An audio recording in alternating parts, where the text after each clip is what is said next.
Okay, so now the recording is on. And I'm going to hand over host to you because you take control. And I need to share my screen. Oh, sorry, 1 second. I have to get back in. Share screen. Share screen. And then I have to make you host again. Where are you?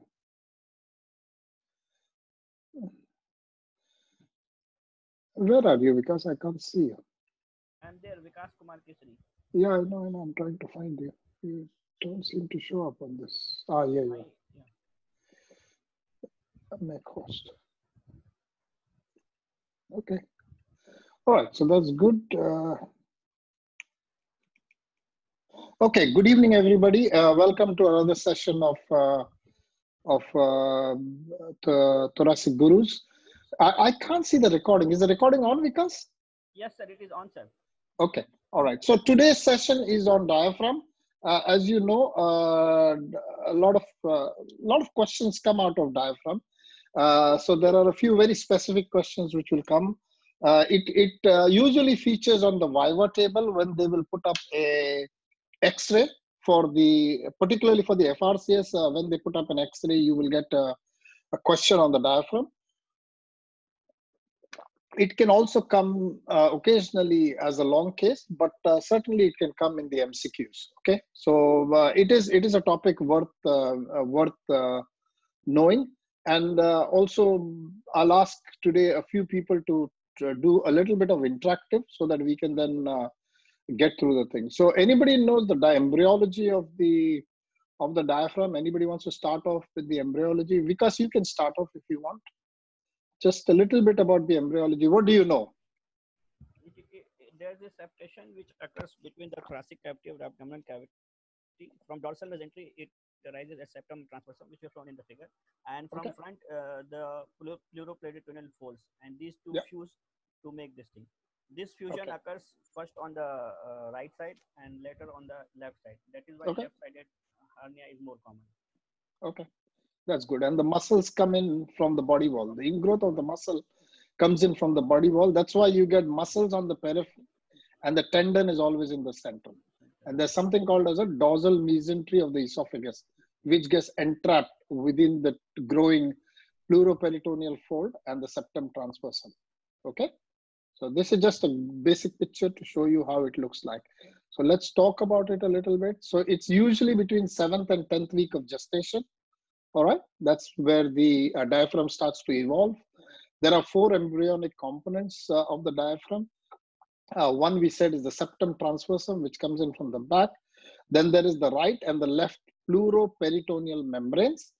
And then there's the dorsal mesentery of the esophagus. So from the back is the septum transversum. From the 2 sides is the right and the left pleuroperitoneal membrane. And within the 2 approaching folds of the pleuroperitoneal membrane is the dorsal mesentery of the esophagus, which is developing. Usually these muscle fibers migrate from the 3rd, 4th, and 5th cervical myotomes. Okay, this is an MCQ which I saw in the FRCS question bank. So this is there. So muscle fibers migrate from the 3rd, 4th, and 5th cervical myotomes. Where does the diaphragm originate? Tell me all the origins of the fibers of the diaphragm. Anybody wants to take that? Is Nikhil on here and is Bhushan on here? I can't see Bhushan. Yes, sir. Yeah, Nikhil, can you tell me about the attachments of the diaphragm? So diaphragm origin from lumbar vertebra on right side L1, L2, L3 and left side L1, L2, and it insert onto the sternum, GP sternum, lower 6 ribs. And yeah, okay. So anteriorly is the sternum, the posterior surface of the xiphoid. Laterally are the costal margins of the lower 6th rib. At the back, there is the medial and the lateral arcuate ligament, which comes from the lumbar area. And the lumbar vertebra is where the crura of the diaphragm comes. So lumbar vertebra 1, 2, and 3. And the insertions blend into the central tendon. Okay. and the central tendon blends into the fibrous pericardium. So the fibrous pericardium is in continuity with the central tendon of the diaphragm. So it's kind of difficult to dissect between that pericardium and the central tendon of the diaphragm in the midline. So this is how it looks like. So this is the median arcuate ligament. This is the right crux of the diaphragm. This blue thing is the right crux. This is the left crux. Okay, this is the central tendon in the midline. There's the xiphoid process, and then laterally it is the lower six vertebra. At the back, you have got the medial and the lateral arcuate ligaments, which actually come off the fascia of the psoas major and the quadratus lumborum. Okay, so it's as simple as that. So anterior, posterior, medial, and lateral. That's what you need to remember. Okay, so there is the central tendon and there's the muscular part of a diaphragm. Okay, the crura is part of the musculotendinous part. So where the muscle and the tendon are getting together, that is what forms the crura. There is the right crus and the left crus of the diaphragm. There's the median arcuate ligament, which goes towards the L1. There is the lateral arcuate ligament, which comes towards L1 and the 12th rib. And then there is, all of the diaphragm is actually covered by pleura and peritoneum, except at the top of the area of the liver, which is called as the bare area of the liver. Okay, the bare area of the liver is not of the diaphragm. The area which is in correlation with the bare area of the liver is not covered by pleura and pericardium. This fact you need to know when you are doing resections of the diaphragm. Okay, somebody come in and tell me major diaphragm openings. Nikhil, Can I, sir? Yeah, who's that? Parth, you can take it. Yes, sir. Sir, there are three major openings in the diaphragm. One is at T8 level. Good. That is the opening for the IVC. One is at T10 level. No. What else? What else is in the IVC? IVC has right phrenic nerve, sir. Good. And the left phrenic nerve directly enters, directly passes through the left crus, sir. Okay. Next opening is the at T10 level, which through which the esophagus enters, and the anterior and posterior vagal fibers, vagal nerve. And the blood vessels as well. Gastric blood vessels also come there. Okay. Yes. Sir. Yeah. What else? And then T12 level, there comes aorta, the aortic opening. Sir. What else in there? There is azygous vein and thoracic duct. Okay, good. So very important. Huh? This is very important. 8, 10, and 12. You must know this. This is again featured in one of the MCQs. So 8, 10, and 12, and the contents that go along with it. So 8 is called as caval opening, which is IVC and right phrenic nerve. 10 is esophageal opening, which is esophagus, gastric branches of vagus, and gastric vessels. And 12 is aorta, along with thoracic duct and azygous vein. Okay, this is important. This one always features in at least one of the MCQs. Okay, all right. So this is what it looks like. All right. So this is the caval opening, this is the esophageal opening, and that's the aortic opening. All right. Okay. Again, if you want to go through the whole thing, so caval hiatus is IVC and right phrenic. Esophageal hiatus is esophagus, anterior and posterior vagus. And the aortic opening is descending thoracic aorta, azygous vein, and thoracic duct. These three facts you must know. Okay. All right. Now tell me, now the FRCS guys should come in and tell me. Have you got Simran with us? No. Okay. Whoever. Hello. Who wants to come in? Fitun, you want to come in and tell me what are minor openings in the esophagus of the diaphragm? No, sir. Sorry, I'm not prepared. Okay. Somebody Can I, else come sir? in? Yeah, who's that? Parth, go ahead. Yes, sir. Sir, Excellent, there is Parth. You're very well read. Good. I'm happy. Thank you, sir. Tell me There is, sir, opening. minor opening for hemizygous through the left crus, sir. Okay. Go ahead. And there is opening for sympathetic trunk through the medial subcost that. Okay, good. Go on. Go to the next one. Then there is subcostal nerve opening, sir, at the T8 level, sir, through the lateral ligaments, sir. Good. So there are, these are the answers. Now I'm just going to lay it out to you. So there's a lesser aperture of the right crus where the greater and the lesser splanchnic nerves go through. Okay. The second one is lesser aperture of the left crus. So there is an aperture in the left crus and an aperture in the right crus. In the right crus, you've got the splanchnic nerves. In the left crus also, you've got the splanchnic nerve, but add hemiazygous vein, which goes through that. Okay. Then you have behind medial arcuate ligament, you have a hole through which the sympathetic trunk goes. These are direct things which make a hole in the diaphragm. And then behind the lateral arcuate ligament, which is the subcostal, which Parth rightly pointed out, is the neurovascular bundle, the T12 neurovascular bundle. Okay, so it's very easy. Right crus, left crus, medial arcuate, and lateral arcuate. That's what you have to remember. These are the four structures, four tendinous parts of the diaphragm, the four structures. And going through it is the splanchnic nerve, the hemiazygous on the left side, the sympathetic trunk, and the subcostal T12 neurovascular bundle. Okay, so this again can feature in one of the MCQs. That's why I've put it up here for you. So you must know this. Okay, these are very small things. Okay, now who else? Nikhil, come back in. Tell me blood supply of the diaphragm. Superior and inferior phrenic arteries. Okay, give me more detail. Sir, sometimes it arises from left renal. Not nerves, arteries. Yeah, okay.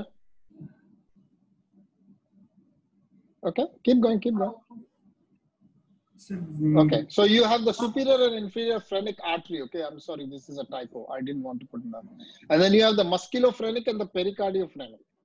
Okay, so musculophrenic and pericardiophrenic go into the IMA. All right. The venous is musculophrenic and pericardiophrenic, which goes into the IMV, the internal mammary vein. But more importantly, is something called as an inferior phrenic vein, which on the right side goes to the IVC and the left side goes to the suprarenal. And this is again important when you're doing resection of the diaphragm, because if you don't know that a vein actually drains into the left side on the suprarenal, you'll cut across the diaphragm and you'll have bleeding, which will retract back into the abdomen. And then you don't do something about it, you will end up with a retroperitoneal hematoma. That is why it's important. And again, this is from the IVC. Okay, remember this. So again, if you cut through the diaphragm and don't know where to look for the right, for the inferior phrenic vein, then the chances are this will retract back and the IVC will bleed into the abdomen. And if you're coming from a thoracotomy doing this surgery, you will never see this vein. That is why it is important to know that this vein exists. Okay, inferior phrenic vein is important to know because on the right, it goes directly into the IVC and on the left, it goes into the suprarenal, and both of them have a nasty tendency of retracting back, particularly when you're doing diaphragmatic resection. So you must know the arterial supply, you must know the venous supply. Okay, it's quite important. All right, nerve supply. Bhushan, is Bhushan there with us or no?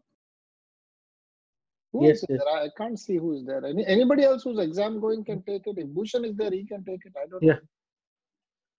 Yeah, take it. Is it making sense? Are you happy with me doing an interactive, or I can just carry on the lecture? I think it's important you guys come out with some answers. Okay, yes. Tell me nerve supply. Nerve supply, generally motor nerve supply is right and left phrenic nerves, and the sensory is some part from phrenic, what you call vagus also. And yeah. Intercostal. So, intercostal nerve. Don't forget the intercostal, okay? So you've got the phrenic, which is predominantly important, but you got to know the phrenic root, okay? C345, this is one. Again, the reason why you need to know C345 is because there is a concept of diaphragmatic pacing. And because when you get cervical injuries of the C-spine, and when you get quadriplegia or you get paraplegia, then the root of the phrenic becomes very important, because once the diaphragm is affected and you get paralysis of the diaphragm, the patient can become ventilator dependent. And then you need to be able to regenerate the phrenic. Okay, so I'll talk about it in more detail.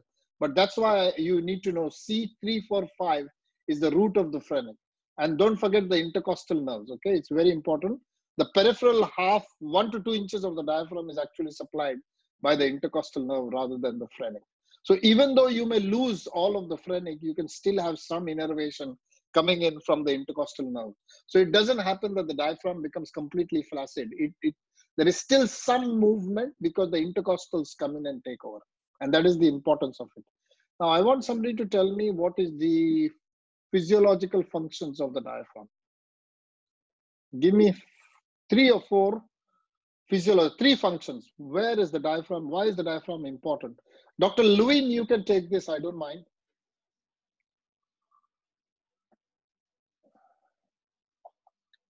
Give me 3 or 4 physiological functions of the diaphragm.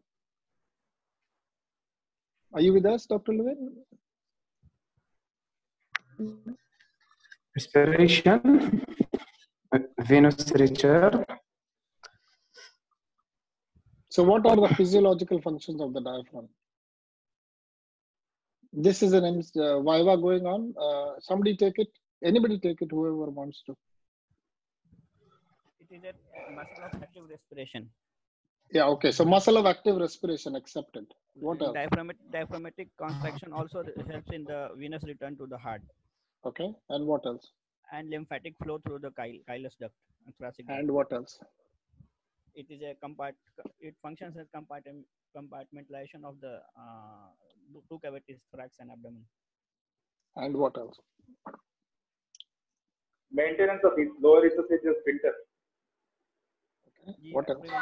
Sir, venous return. Yeah, we got that. What else? Maintenance of lower esophageal sphincter. Got that. What else? And it's help in the abdominal straining. Excellent. So don't just think about the chest. Thoracic surgeons, the question comes to you, all of you just think only about the chest.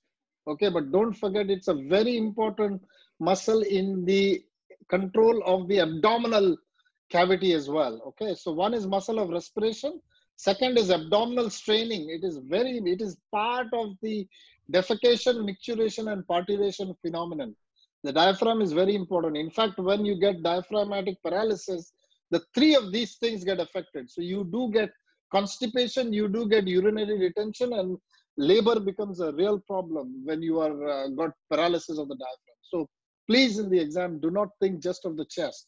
Think also about the abdomen. Okay, so it's a very important part of the straining, the abdominal straining. So defecation, micturition, parturition happens because of the movement of the diaphragm. And of course, venous return is very important. It controls the abdominal pressure. So contraction of the diaphragm increases the abdominal pressure and decreases the negative pleural pressure. Okay, so when I say increases, which means the negative pleural pressure becomes more, and as a result of it, the venous return moves up into the heart. Okay, so this is very important. These are the 3 physiological functions of the diaphragm, and then other things are important like maintaining the G junction and stuff like that, but at least the 3 basic ones are here.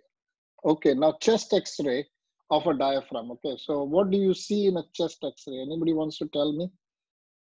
If I put a straight chest x-ray in front of you, what do you look for when you look for in the diaphragm? Tell me normal things about a diaphragm. Nikhil, you can take this. Okay. Nikhil can take this if he's there. Yes, sir.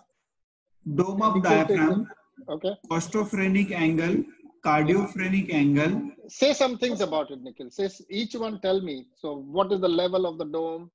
Which is more normal? Which is not normal? Stuff like that. On the right side, the dome will be at around 6th intercostal space. Better to say it in relation to the left. So, right versus left, what is the orientation of the sir, left one is at lower level compared to the right. So right is 1 or 2 spaces higher than left. Very good. Excellent. What else? Costophrenic, cardiophrenic angles, you said something. Tell me about it. So the left is never higher than the right. Okay. Right. Yeah. What else? It's a cardiophrenic and costophrenic angle. So what is the significance of the cardiophrenic and the costophrenic angle? So, costophrenic Clinical significance of cardiophrenic indicates accumulation of fluid. How much fluid is needed for 500 ml. Very good. So you must know this figure. Okay, 500 ml is needed to obliterate the costophrenic angle. What else? So for cardiophrenic. Keep talking. Keep talking. I don't So mind. for cardiophrenic angle, it indicate a fat or midest widening. What causes opening up of the cardiophrenic angle? What causes an acute angle becomes an obtuse angle? Emphysema. Which conditions make an acute angle obtuse angle? Emphysema. Good. Emphysema. Yeah, absolutely right. Okay. So there's widening of the costophrenic angle in severe emphysema, and there's obliteration of the costophrenic angle in about 500 ml of pleural fluid. Okay. So these are just some facts which I put up for you to see, and this is the, and gas under the diaphragm is very important. So there is never gas under the right dome of the diaphragm. Okay. There is always gas under the left dome of the diaphragm. Now give me some conditions which can cause gas under the right dome of the diaphragm. Parth can come in if he wants to. Yes, sir. Sir, one is peptic perforation. Good. Duodenal perforation. Duodenal perforation. Is duodenal perforation. Yeah. Yes, sir. Okay. What else? Gastric perforation. Yeah. Then in case of cardiac surgery, sir, when there is iatrogenic opening of the diaphragm when performing dissection. Yeah. What else? In your clinical practice, what are the common? What else have you seen? Where else have you seen gas under diaphragm? And normal post-laparotomy. Post-laparotomy, okay. More importantly, post-laparoscopy. More important, post-laparoscopy.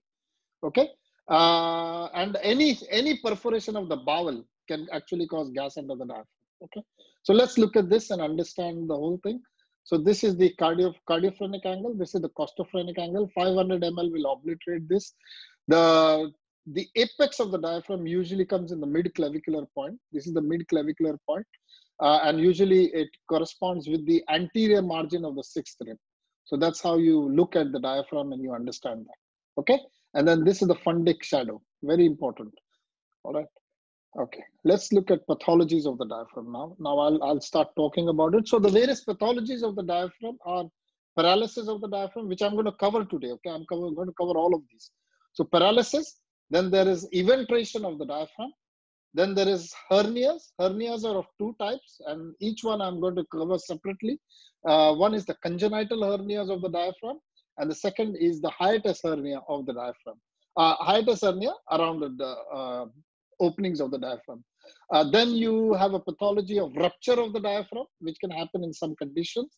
And then there is tumors.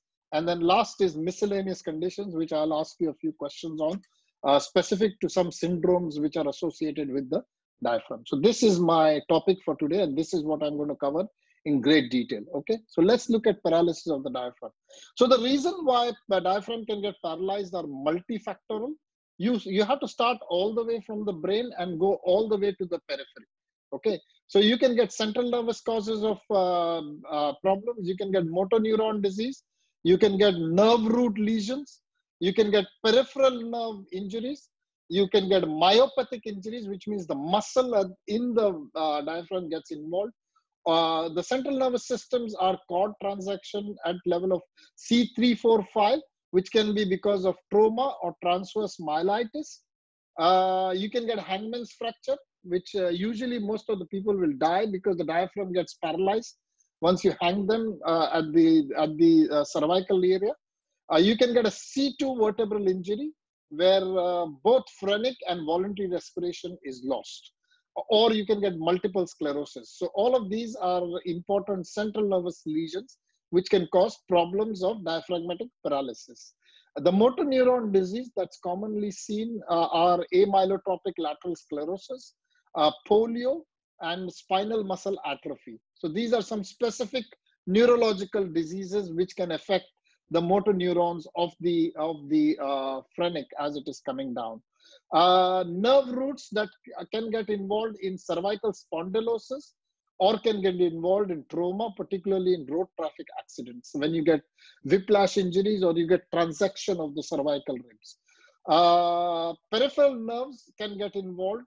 Peripheral nerves predominantly being the phrenic and the intercostal. They can be involved in trauma, particularly in road traffic accident. Always when you get injury to the first thoracic vertebra, besides thinking about a first rib, not thoracic vertebra, when you are looking at the first rib fractures, besides looking at aortic injuries, also try to think about diaphragmatic injuries, phrenic nerve injuries. They can be associated with the first rib fractures. This is a separate thing. Iatrogenic, I'll talk in more detail as a separate slide. So very often you can actually damage the phrenic nerve by procedures that you do, and I'll talk about it in a minute. Infections can happen of the phrenic nerve. The common infections are viral infections. Sometimes you can get bacterial infections, but viral infections are the common ones that affect the phrenic. You can get compression and invasion by local structures of the phrenic, suggesting that there is either lymphadenopathy or there is tumor which is compressing the phrenic. You can get polyneuropathy, which can affect the phrenic nerve. You can get collagen vascular disease. Radiotherapy to the chest or the neck can actually cause injury to the phrenic and cause diaphragmatic paralysis. Chemotherapy can also cause injury to the phrenic by causing tissue fibrosis around the phrenic, and they can get involved within the healing process of the tissue. Diabetic neuropathy is important, and idiopathic, which means you really don't know the cause. So many a times you do a lot of investigations and you end up with no cause, and that is when you call it as idiopathic. Now, I have taken particular effort to put all these in there because this is an important topic when you deal with diaphragmatic paralysis and when you're trying to decide which patient needs plication and which patient needs conservative management and which patient needs pacing. So it is important to know the cause of the underlying phrenic nerve paralysis. So most of the ones there where we will get involved will be where the phrenic nerve is paralyzed. Now, important thing to know is iatrogenic causes of phrenic nerve paralysis. This is a question which we ask often in the Viva table. What do you think causes phrenic nerve palsy or phrenic nerve paralysis? So number one is insertion of central venous lines. You actually are putting in needles into that area, and unknowingly you may actually injure the phrenic nerve. When you're doing cardiac surgery and you are going on circulatory arrest and things like that, you put ice cold saline and you put crushed ice around the pericardium, and one of the side effects, unfortunately, of the ice cold saline is you might end up with phrenic nerve paralysis. If it's unilateral, usually maybe unilateral. If it's unilateral, you'll get away with it. If it's bilateral, you'll really struggle because the patient will not be able to come off the ventilator. So important to remember this in cardiac surgery. In the thoracic world, thymic and thyroid surgeries, you can actually damage the phrenic nerve. Usually this is a unilateral damage, and most of the times it's a thermal damage, which means that you actually try to dissect the fat around the phrenic nerve, but unfortunately you used diathermy or you used an energy source which had too much lateral spread. And so most often the injury to the phrenic nerve in thymic surgery, in a thymectomy, is usually not because of a direct injury, but because of lateral spread. Very occasionally, sometimes when you're dealing with thymomas or you're dealing with cancer of the thymus, then you might actually find that the tumor actually involves the phrenic nerve, i.e. it usually collects around the phrenic nerve. And sometimes in these cases, I have electively transected the phrenic nerve to allow for the complete resection of the tumor. But most of the times, if you're careful, you will be able to dissect the phrenic nerve out of the tumor. If you do transect the phrenic nerve at the time of the operation, then you have two options. One is that if it's a fit young guy, then he may be able to withstand the unilateral diaphragmatic paralysis and you can just wait it out. Or worried about the respiratory function of this patient, then you may actually electively do what is called as a plication of the diaphragm at the time of the surgery. So while you're taking out the thymoma, you can get into the side that you've taken out and you can actually plicate the diaphragm. And that will make sure that the patient does not have post-operative respiratory compromise. The other things are during mediastinal tumor resection. So not just thymic surgery, but also any major mediastinal tumor like a germ cell tumor or anything else, you may actually injure the phrenic nerve either accidentally or deliberately, which means you're trying to get resection margins clear. And occasionally when you do surgery on the lung, you may actually deliberately crush the phrenic. And if you're lightly crushing it, you will cause neuropraxia, which means that the diaphragm will be injured for a few hours to a few weeks, or you may actually inject it with lignocaine or marcaine, which again is only for a few hours. So these actually can cause long-term problems with the patient. And more importantly, when you're doing lung cancer on the left side, when you're doing systematic mediastinal nodal dissection, particularly around station 5 and 6, you may actually end up injuring the phrenic medially or the recurrent laryngeal nerve laterally. So you've got to be very careful when you're dissecting in this area that you actually identify and make sure that you do not use energy sources next to these next to the phrenic nerve. Okay, so quite important to preserve the phrenic nerve. The compressions that can happen could be either because of benign lymph node disease, so mediastinal lymphadenopathy secondary to either sarcoidosis, or it could be secondary to lymphoma. So you got to worry about that. Malignant lymph nodes. Other benign causes are tuberculosis. So tuberculosis and sarcoidosis in the benign category. In the malignant category, it could be lymphoma, it could be lung cancer, it could be anything with the spread to the mediastinal lymph nodes can have involvement of the phrenic. So you can have malignant tumors themselves eroding into the phrenic nerve, particularly tumors in the right upper lobe and the left upper lobe, or tumors in the Pancoast area. So these can actually invade into the mediastinum, and very often the medially placed tumors can cause invasion of the phrenic nerve. And this might very often be the first symptom that you see, and patient does not complain of anything else except shortness of breath while lying down when he goes supine. And then you do a CT scan and things, and you realize actually the underlying cause is a malignant tumor. So very important. You cannot take this symptom lightly. So you have to investigate. And sometimes in chronic cases, you might get pleural plaques near the diaphragm, which or at the apex of the lung, secondary to asbestos exposure, which may actually contract and involve the phrenic nerve within its domain. And the one thing which I probably forgot to mention is mediastinal fibrosis. So fibrosing mediastinitis can sometimes involve the phrenic nerve and cause, compression of the phrenic nerve and present itself as a diaphragmatic paralysis. Myopathic lesions, which we spoke about, are SLE. These are lesions which affect the muscles, dermatomyositis, systemic sclerosis, hyperthyroidism or Cushing. So that's the endocrine cause of myopathic lesions. Intensive care myopathy is a known concept, particularly for people who have been on a ventilator for a long time or who are recumbent for a long time. Then they lose the ability of the diaphragm. All muscles undergo myopathy, and unfortunately when the diaphragm undergoes myopathy, then you really have to retrain the diaphragm to learn how to breathe again. So it's a very, very well established concept, and intensive care myopathy in chronic long-term patients who are in the ICU.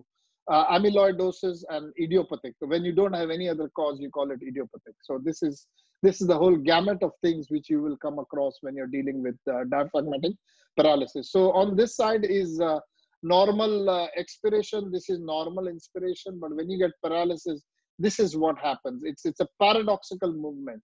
So the diagram C is the one which shows you what happens in a paralytic diaphragm. There is a paradoxical movement. So this is normal expiration, normal inspiration, but this is a paralysis. And unfortunately, this aggravates the respiratory physiology in a patient. So again, the thoraco-abdominal movement changes. So when you have in a normal breathing, the abdomen will go out, the chest will go out, but in a paralyzed diaphragm, unfortunately, the abdomen will go in and move the diaphragm up. And that makes the paradoxical respiration even worse. And that is what causes compromise in the respiratory function of the patient. So what are the compromises that you will see? So one is the paradoxical ascent, which I showed you in the picture. There is loss of rigidity of the central tendon. Hence, the diaphragm is not able to create the pressure that is needed for expiration or inspiration. There is reduced ventilation. And usually the reduced ventilation is on the contralateral side. And on the side of the paralysis, there is minimum ventilation. So reduced ventilation on the contralateral side, and minimal ventilation on the paralyzed side. Both of these do not help in the normal functioning of the respiration. As a result of which, there is a physiological shunt. And because there is a physiological shunt, there is a ventilation perfusion mismatch. And that is what causes the dyspnea. So the dyspnea is usually because of a ventilation perfusion mismatch, which happens because of the abnormal movement of the shunt, and gets more aggravated when the patient is either in the supine position or when the patient puts in effort. So most of the time, the dyspnea from a diaphragmatic paralysis is an effort dyspnea or a supine position dyspnea brought about by the physiological shunt and the ventilation perfusion mismatch. Did you understand this concept? It's important to understand this concept. Just give me a yes quickly or a yes, no. sir. Yeah, did it make sense? This is actually from, again, one of the MCQs. Okay, so this is important. You must know how paralysis of a diaphragm causes symptoms. So it's not just because because the diaphragm is paralyzed, but because it affects the ventilation. And what is asked is what happens on the same side and what happens on the other side. You must know this concept. It's quite important. Okay, all right. Okay. So just symptoms are quite normal. One is patient could be completely asymptomatic. Incidentally, you might detect a paralytic diaphragm on a chest X-ray. Usually, more often than not, is exertional. Usually the effort. So normal breathing, they are okay. But the moment they put in an exertion or they put in effort, they get dyspnea. And again, they get dyspnea when they're lying down. So both of these are classic symptoms of diaphragmatic paralysis. Okay. Immersion dyspnea is another classic example, particularly when they are in a swimming pool. So they are normal going about their daily life, but sometimes the patient will say, I used to swim quite well before I had this illness, fever. And now I'm finding that when I get into the pool, my breathing capacity has gone down and I can hardly do a lap. And this is a classical sort of symptom which patients may present to you after a viral illness. So there is the abdominal paradox. I showed you the picture where the chest goes up and the abdomen goes down. So some people will say, I'm feeling something strange in the abdomen area. When I'm breathing, it just doesn't feel right. So the abdomen is drawn inward during inspiration, particularly happens when there is unilateral pulse. Okay. So the commonest investigation that you would do, which would be a chest X-ray. And this is a standard chest X-ray where your left side has gone higher than the right side. Again, you're wondering what is happening here. Again, here the funding gas shadow is important. You look for the funding gas shadow, and the funding gas shadow will give you an indication that the one side is higher than the other side. If you do a CT scan, then you will see abdominal contents, but they are not coming through like a hernia. They are actually pushing the whole diaphragm up, and one side, the movement is effective. In addition, how would you investigate somebody with a diaphragmatic paralysis? Now, somebody come in and give me this answer. Whoever wants to come in, give me this answer quickly. Nikhil. Yeah, Nikhil, give me an answer. How do you investigate diaphragmatic paralysis? Sir, chest X-ray. Okay. CT scan with reconstruction. Yeah, with but the not abdomen CT scan. part. Yeah, scan thorax with the and abdomen. Don't forget thorax and abdomen. You need to know what's happening in the abdomen. What else? nerve conduction study of the phrenic nerve. Okay. Fluoroscopy. Okay. Yeah. Sniff test. That means you take a deep breath in and do a sniff test. What other way can you do sniff test? One is fluoroscopy. What other way can you do sniff test? What other technique do you have available to look at the diaphragm when you are doing a sniff test? Ultrasound. Ultrasound. Good. And what else? There's a third technique that you can do. CT guided. Okay. So CT scan guided. So fluoroscopy, ultrasound guided, or CT scan guided sniff tests can be done. Okay. Go ahead, Nikhil, carry on. Ultrasound. What else you want to do? Sir, phrenic nerve conduction studies. Good, very good. What else? So abdomen draws inwards during inspection. Most important is the lung function. Okay, you have to actually do lung function. PFTs in a diaphragmatic paralysis get affected. Particularly, there is decrease in the FVC in supine position. And PFTs are even more important for follow-up of the patient because many a times you treat these guys conservatively. So if you want to know if, say it's a viral infection which caused phrenic nerve paralysis, then you don't need to operate on this patient. But the way to know that the diaphragm is improving is by getting the patient to do peak flow or spirometry over a period of time. And moment your FEV1 starts to improve, that means that there is recovery. So lung function tests are very important when you're looking for diaphragmatic paralysis. So if you have a patient with in the exam with diaphragmatic paralysis, the first 4 is good, but don't forget PFTs. Okay, you have to talk about PFTs in a diaphragmatic paralysis because they do get disturbed.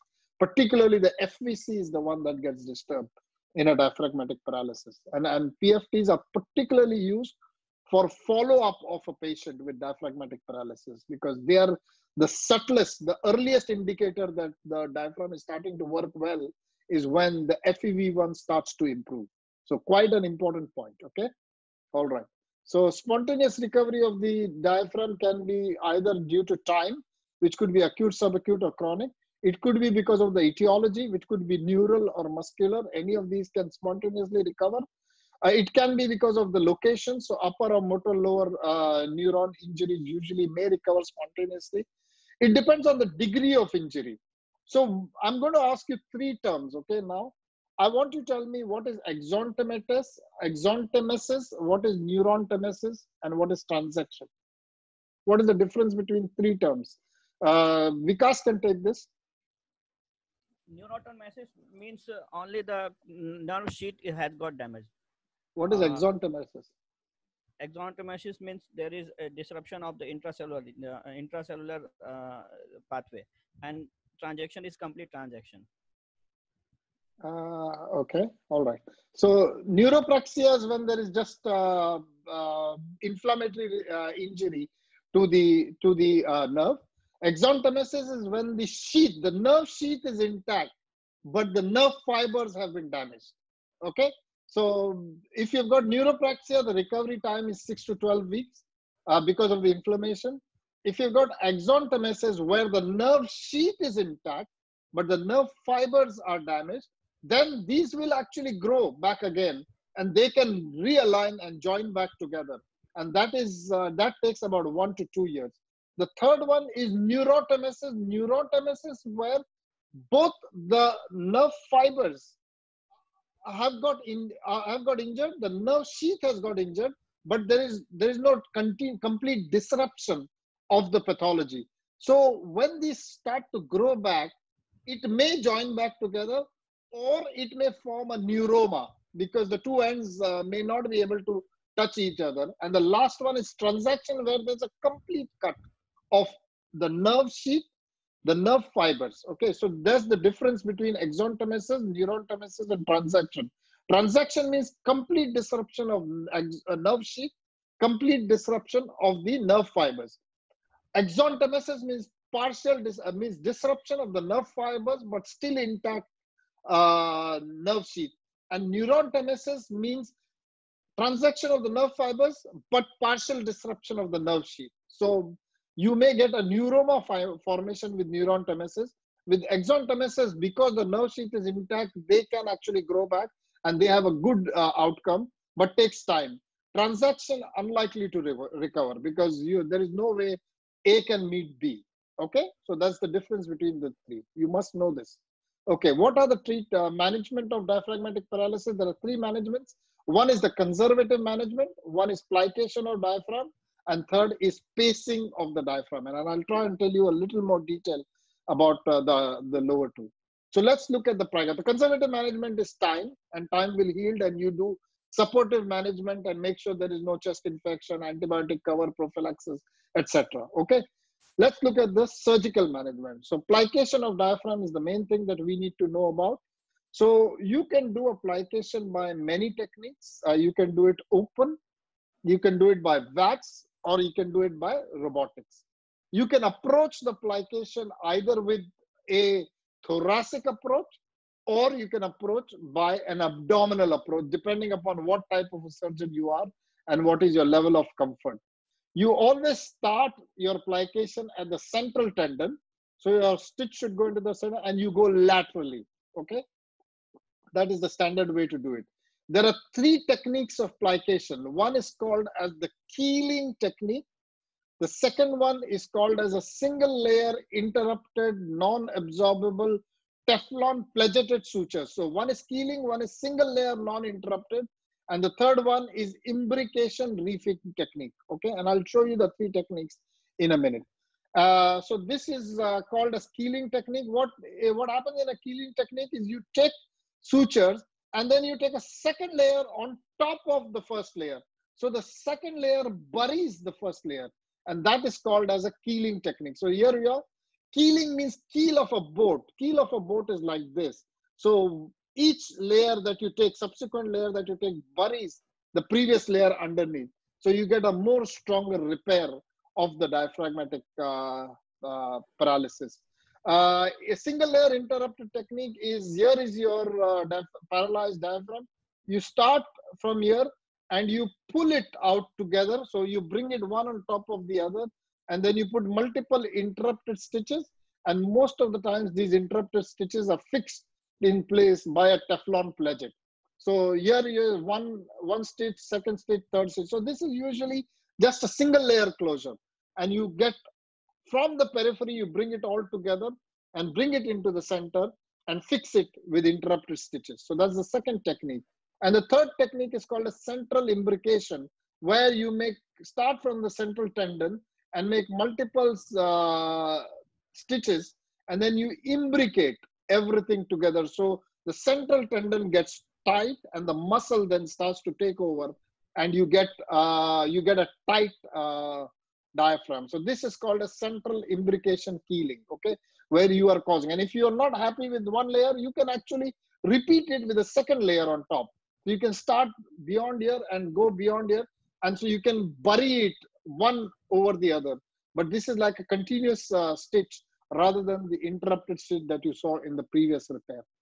There are other techniques which have been described. There's a radial plication technique where you take multiple interrupted sutures along the periphery of the diaphragm. And the reason why they have described this technique is because the nerve supply is all in the center of the diaphragm.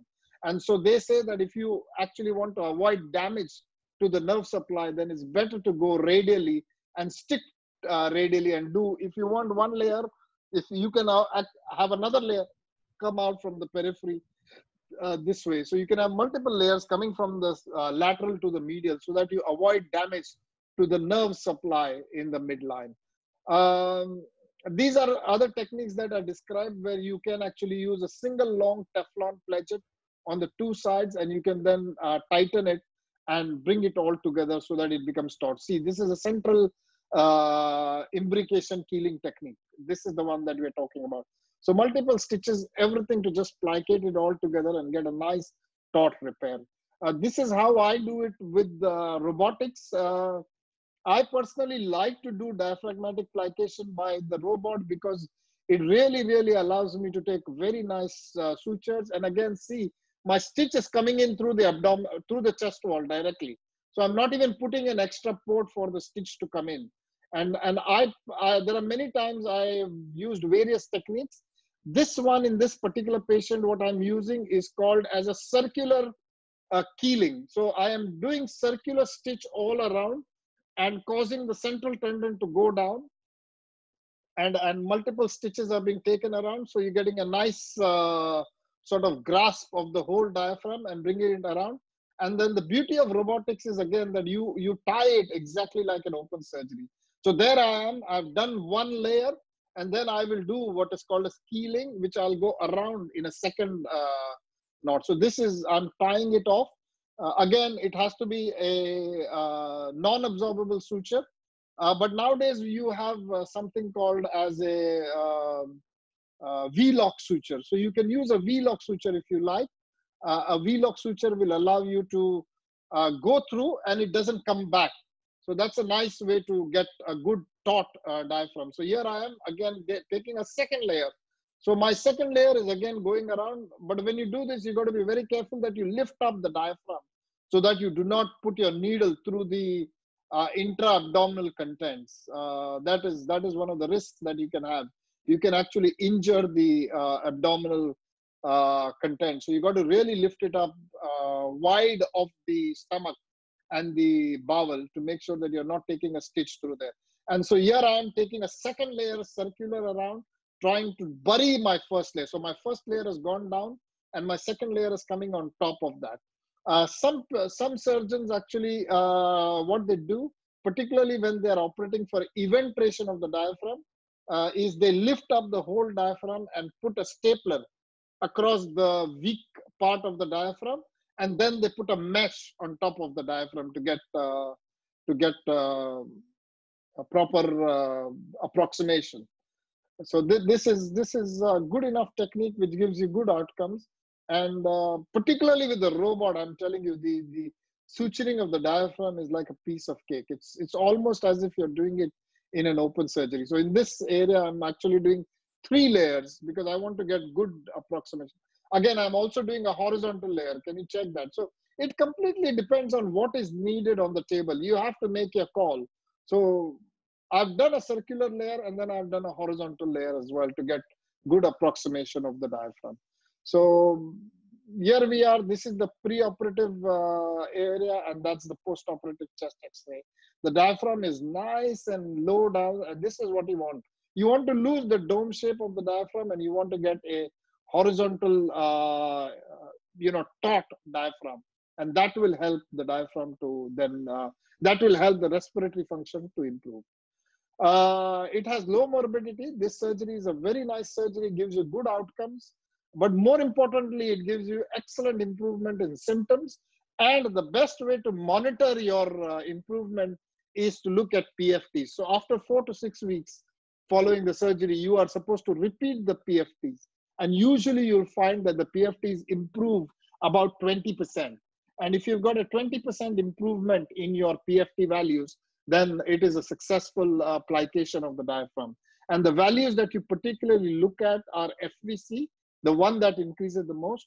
FEV1 may or may not increase. FRC increases and the TLC increases. Okay, so these are the values, and you must get about 20% improvement. More is better, but at least 20% is more than enough to take away the symptoms of the patient. So this is again, this comes as an MCQ. So they ask you, what are the values in the PFT that will improve? And this is what you have to look at. Okay, so far so good. Everybody clear? Yes. Yeah, Yes. is it making sense or? Yes, Yes. I mean, this Yes, is sir. not a complex, diaphragm is not a complex topic at all, but you have to understand the indications. You have to understand why and when you do what you do. Okay, so let's look at pacing. What do you do in diaphragmatic pacing? Now, I had a request from somebody asking me to talk a little more about pacing. So I'm going to give you a little more in-depth things about pacing, because this is not a common topic and not many people know about it. So I'll talk a little more about pacing. It's this application of electrical impulses to the phrenic nerve or the diaphragm. So there are 2 ways of doing pacing.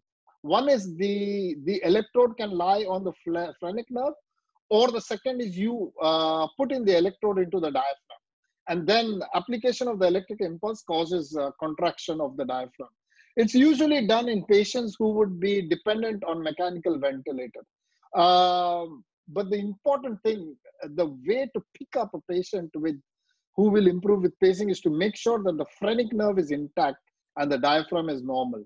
So the injury has got to be higher up. You cannot have peripheral nerve injuries where the conduction is no good. If there is a problem with conduction in the phrenic nerve, then pacing will not help you.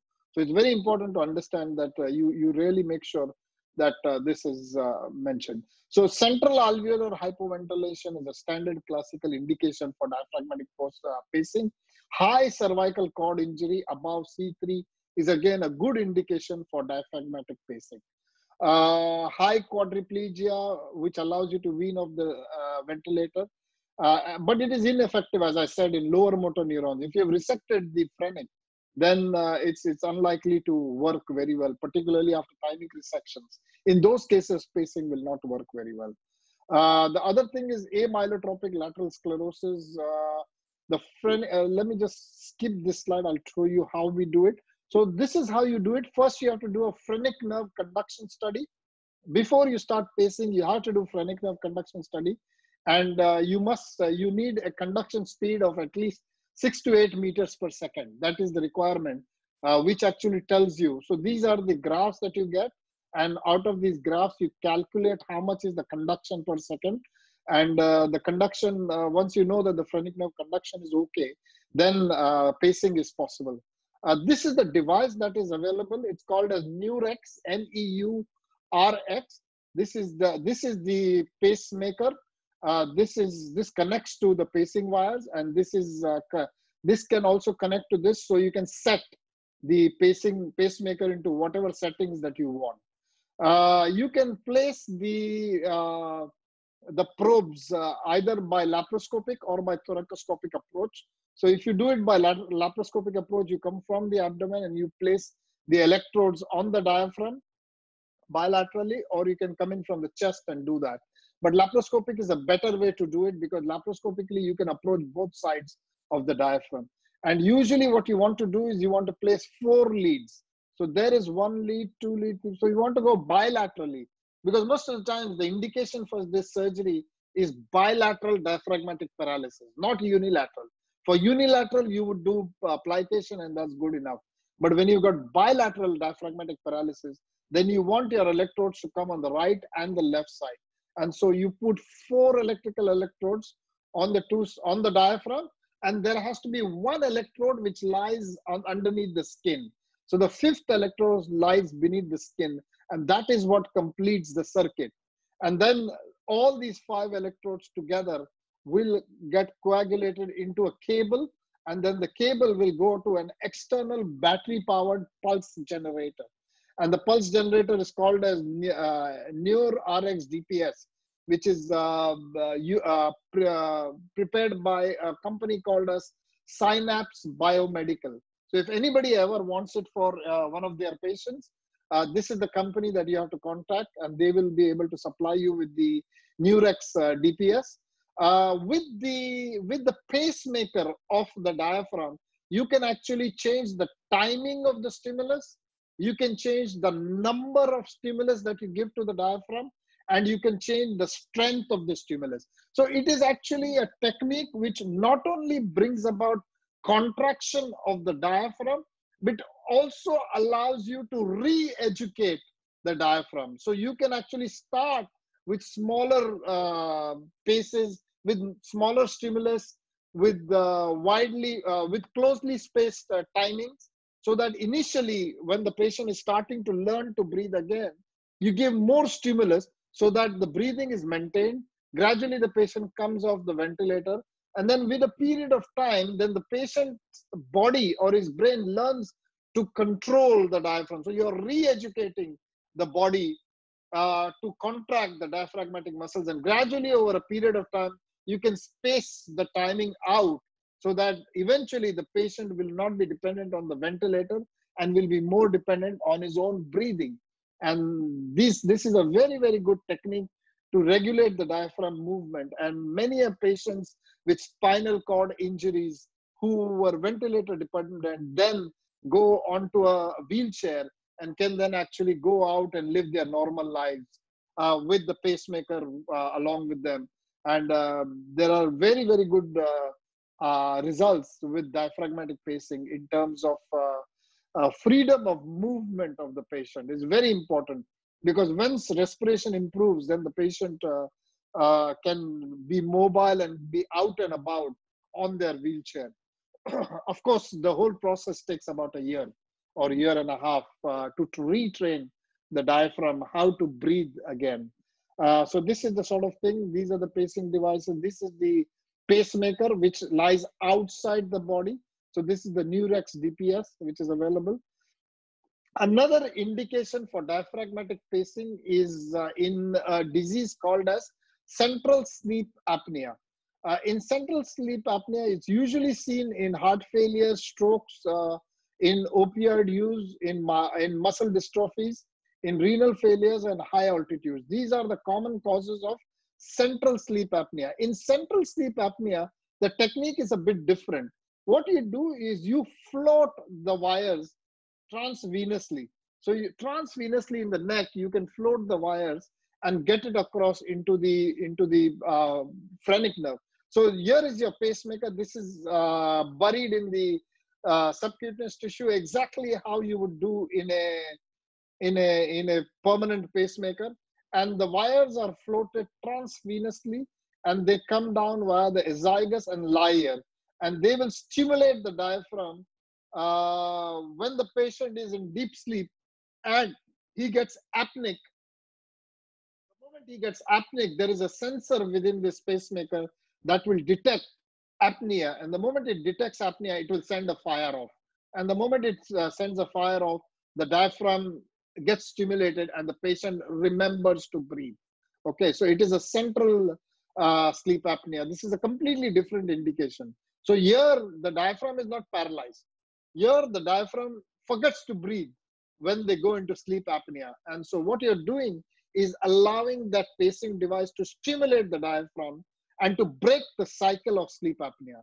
So the moment you break the cycle of the sleep apnea, then the brain takes over and you start breathing again. So that's a very good sort of technique. So these are stimulation of the phrenic nerve. Then these are stimulation of the diaphragm. So here there is a direct stimulation of the diaphragm.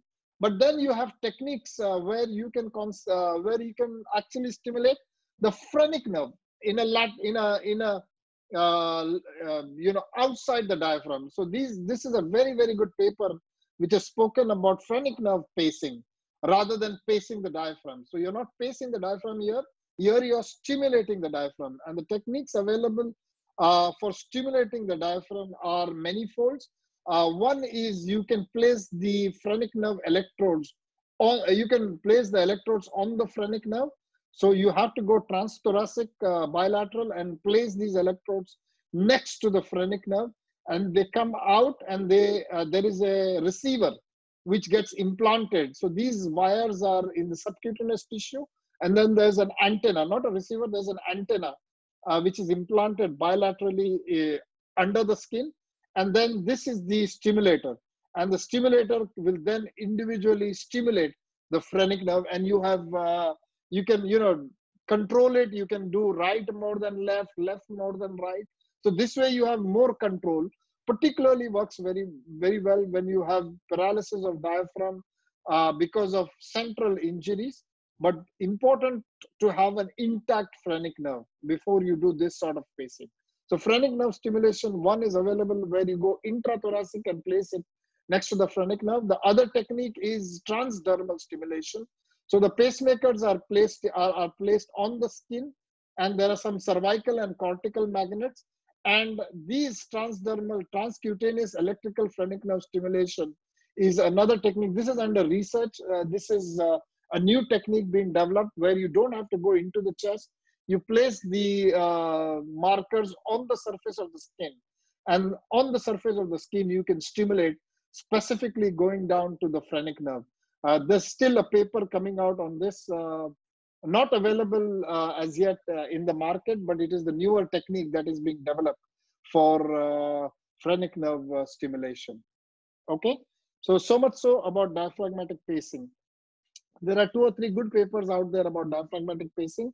Neurex is the standard one. Neurax and NEURX. That's the standard pacing box that you use, and you can Google it, and it's all available. There are a lot of good papers now on efficacy of diaphragmatic pacing.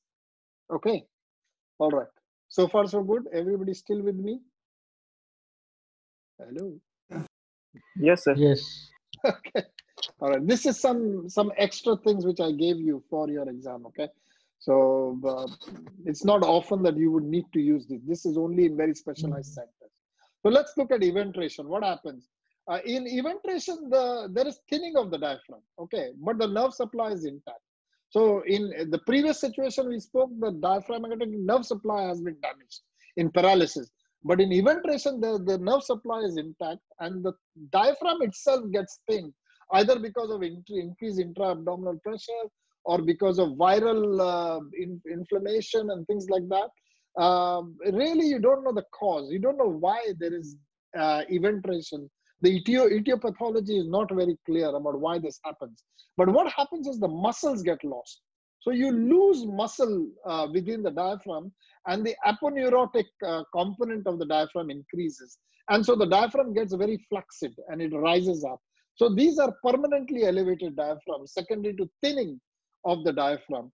And usually this is unilateral. So very surprisingly, if it was a systemic disease, it should have happened bilaterally. But usually eventration is seen unilateral. And it may be acquired, it's commonly acquired, but maybe congenital. So sometimes in some people, they have congenitally thinned out diaphragm. And in fact, they're asymptomatic. And they go through life and one incidental chest x-ray will pick it up. So it doesn't mean that you have to operate on every single eventration. Okay. So it is quite important to operate on the ones that are symptomatic with it. And commonest symptom is exertional dyspnea. So same philosophy as paralysis of the diaphragm, but a different pathology. It is the nerve supply is intact in this sort of so here is the eventration of the diaphragm. Here you can see the diaphragm going up. Standard investigations are chest x-ray, but both AP and lateral are important, not AP, PA, sorry, that's my typing error. So PA and lateral, CT scan multi-slice reconstruction is mandatory. You have to reconstruct in various zones, coronal, axial, sagittal, all 3 zones to see exactly what is happening with the eventration. The sniff test is quite diagnostic. It gives you an idea of whether the diaphragm is innervated or not. Okay, in a paralytic diaphragm, you will get no movement. It is a neurogenic, non-innervated diaphragm. Whereas in a eventration, the movement of the diaphragm is not a problem. It is the thinning of the diaphragm and increased intra-abdominal pressure which causes the diaphragm to go up. So the movement of the diaphragm is maintained in an eventration. You must do phrenic nerve conduction test because you have to rule out whether this is a neurological cause or not. And PFTs are quite important, particularly for follow-up of the patient, because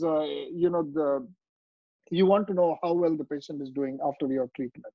What are the differential diagnoses for diaphragmatic eventration? Unfortunately, when a lot of people who see these chest x-ray, these are all case reports which have been reported in literature. Okay, people have thought that it was a pneumothorax at the left on the left side, and they have put in chest drains. I mean, there are case reports of chest drains being inserted, diagnosed as a pneumothorax by mistake. People have mistaken them for pleural effusions because there was a little whiteout and things went out and people put in chest drains and then realized that this was eventration of the diaphragm. A large bulla in the left lower lobe or the right lower lobe can actually look like an eventration. If you're not careful, you may mistake it and put in chest drains. Or hernias. Hernias are frequently mistaken for eventration of the diaphragm. So it's quite important to know the differential diagnosis so that you are able to pick up the correct pathology. So this is look at this. This is a chest drain put in. for a large eventration of the diaphragm. Somebody thought this was a pleural effusion. They did a chest X-ray and they thought this was a pleural effusion, and the chest drain was put into it. I mean, it's absolutely crazy. Somebody thought this was a eventration, and somebody thought this was a bulla, and operated on this patient for a bulla in the left lower lobe, and unfortunately it turned out to be this. So it is important that you should not, the consent has to be there for doing lung resection rather than a consent for eventration. So it can be frequently mistaken, and so you have to have good visual imaging to tell you what exactly you're dealing with. Okay. In majority of the cases, if it's just an incidental finding and the patient is asymptomatic with very, very minor symptoms, you don't need to treat. You don't need to treat all eventrations. But if the patient is symptomatic, he's finding difficulty lying down is a problem, exertion, going out for a walk is problem, quality of the life is affected, his WHO status is come down from normal to 2 or 3, then you need to get in there, and the treatment is plication. The philosophy is exactly the same. But the only difference in paralysis of diaphragm versus eventration is in a paralyzed diaphragm, the muscle is nice and thick because you're still there early. And the muscle is nice and then you can get a very nice cover. Whereas with eventration, you've got to be very, very careful because there is loss of muscular part of the diaphragm. And more importantly, it's a very thinned out diaphragm. So when you take your bites, there is a high chance that you might actually put a bite through the intra-abdominal area. So that is why a lot of people, particularly general surgeons and GI surgeons, they prefer to go into the eventration from below. They prefer to look at all the abdominal contents, pull everything out, and then suture it from below. But thoracic surgeons, we all prefer to go from the top, but you've got to be careful that you do not damage the intra-abdominal content. And by doing diaphragmatic plication, there is enough literature out there, many papers which have looked at symptomatic and functional improvement in the patient. So it is a surgery worth doing. It is not a surgery that you should offer to every patient that you see with eventration, but the moment the patient gets symptomatic, you can offer him. So usually when a patient comes to me with eventration with very mild symptoms, I tell him you follow up. And I keep him in my follow-up for a year or 2 years. And if I see that his symptoms are starting to deteriorate over the year or 2 years, then I will offer him surgery. I don't straight away jump in and offer surgery for every eventration. Some people also treat eventrations with mesh repairs. I told you about that. Either you go in thoracic or you go in abdomen, and they lift up the whole weakened diaphragm, and they staple out the weak part and then lay a mesh on top of it to give extra strength. Now, my problem with this is when you try and staple out weak diaphragmatic tissue, then your staple line is actually on the weak tissue. It's very difficult to get muscles from the side into the center and put a stapling line. So it's a little dodgy technique. I don't like to resect diaphragm. I personally prefer to plicate diaphragm. And then if you're not happy, you can put a mesh on top of it. Usually a mesh is not necessary. But I have seen general surgeons present papers where they have resected the thinned out diaphragm and then put in a mesh on top. The problem is that if one staple line gives away, the whole repair becomes open, and then you've got a huge hernia coming from the abdomen to the chest. Some general surgeons, that's why I prefer to go in from the abdomen. And so the abdomen becomes like an inlay mesh. So when you have got an inlay mesh rather than an overlay mesh, then the inlay mesh at least has the support of the diaphragm when the intra-abdominal contents try to push it through. If you do an overlay mesh, then from below, when it pushes, the whole mesh can flop open and you can have a huge hernia going across. So those are the pros and cons of using mesh. Some people have also, there are papers in literature which have spoken about the use of PTFE as a patch repair for the diaphragm for eventration of the diaphragm. So these are all the various techniques that are available for managing the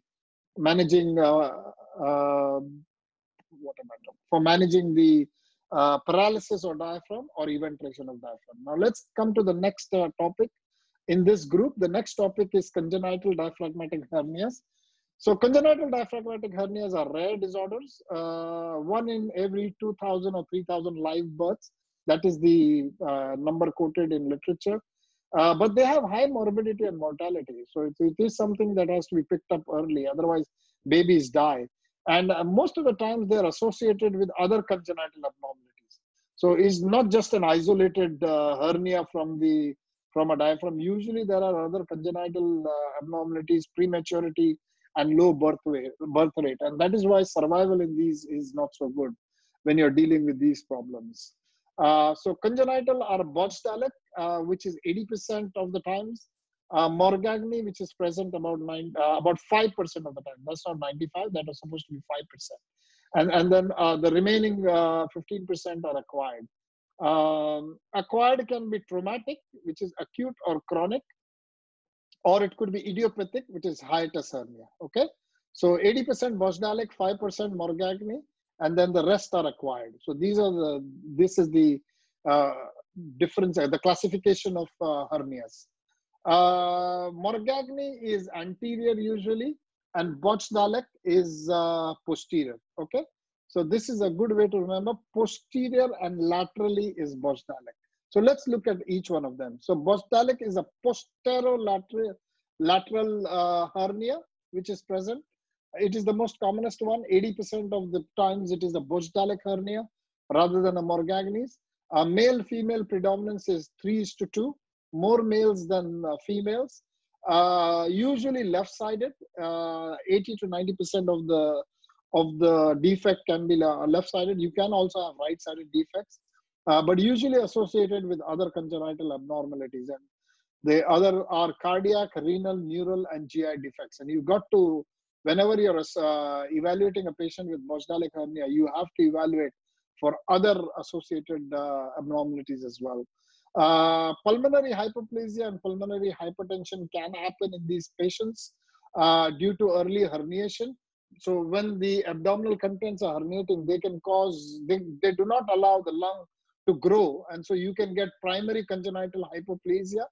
And because there is increased pressure of the abdominal contents into the chest, you can get pulmonary hypertension. So it's not just a problem of a hernia, it's also a problem of physiology.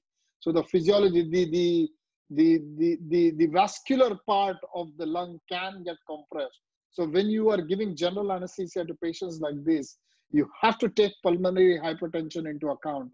Otherwise, they will go into very quick cardiac compromise intraoperatively, and you might actually lose the patient. So the effect is either because of ipsilateral compression of the lung parenchyma or contralateral compression because of the mediastinal shifting. So it is not a straightforward operation of doing a hernia. There is always a vascular compromise which you have to worry about. So these patients have respiratory impairment, usually life-threatening at birth, requiring mechanical ventilation. Occasionally, they are so bad that you might even have to support the ventilation with ECMO. So that is one of the treatment modalities for a baby with Botchdalek hernia, is you might have to put on ECMO. But more of the times there will be minor respiratory difficulties. And if there is minor respiratory difficulties, feeding problem and growth retardation, then these babies probably have a better outcome than the ones which are acutely respiratory impaired at birth. So you can have minor respiratory problems, and they are the ones who come in later in life. Chest X-ray is one of the good ways to diagnose this. Look for intestinal loops, or tip of the orogastric tube will be in the chest. It will give you an indication that the stomach is in the chest. Mortality is high in these patients. I mean, more than or equal to 50%. So it is not a simple, anatomical defect and babies get away. They can die. They can die from the Botchdalek hernia. And surgical repair is usually done via the abdomen for these things. And the surgical repair involves reduction of the hernia content into the abdomen, resection of the hernia sac if it is seen, usually in about 20% of cases, and then closure of the diaphragmatic defect. The closure can be primary closure, or you can use anything else to bolster it up, either with a non-absorbable patch or a mesh. It depends on how big and how wide is the defect. But it is important not to make it very tight. If the closure is very tight in a small baby, because this has been there for 9 months of the intrauterine gestation, then you will end up with compression in the abdomen, and there will be increased intra-abdominal pressure. So whenever you do repair of these hernias, you have to make sure that the intra-abdominal pressure does not go very high. Otherwise, you'll end up with problems in the bowel rather than the chest. So you have to have a slightly lax repair to accommodate the intra-abdominal bowel content. Extralobar pulmonary sequestrations are frequently seen, actually. So I'm going to be doing a talk for you guys next week on congenital pulmonary pathologies. And one of the things I'm going to talk about is pulmonary sequestrations. And very often there is an association of Bosdalic hernia with the pulmonary sequestration. And if this has been picked up preoperatively, then your access is from the chest. And you can go into the chest and take away the pulmonary sequestration and repair the hernia. If there is no pulmonary pathology, then you go from the abdomen. And then this needs to be resected at the same time as the hernia repair, particularly if the neonatal, if the baby is able to manage this operation. It's quite a big undertaking in a small baby. So the baby has to be stable enough to be able to take an extra thoracic surgery intervention in addition to the Bosdalic hernia. Okay. Now we come to the anterior hernias. Anterior is Morgagni's hernia, usually around the xiphoid and the costochondral attachments. Remember, I spoke about attachments of the diaphragm, and we said that the attachments come from behind the xiphoid process and from the six lateral costal margins. So sometimes you may get defects in that area, and that is called as a Morgagni hernia. It's less than 2% of all congenital diseases. Usually it is asymptomatic. Okay, it's not such a big problem, and it can be diagnosed incidentally.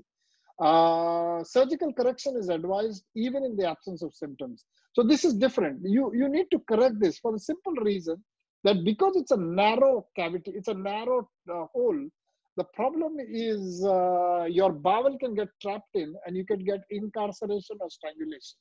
And that is why even if you pick it up incidentally in an adult patient or in a slightly bigger child, then you must suggest a correction of this hernia because it will better to operate electively than as an emergency.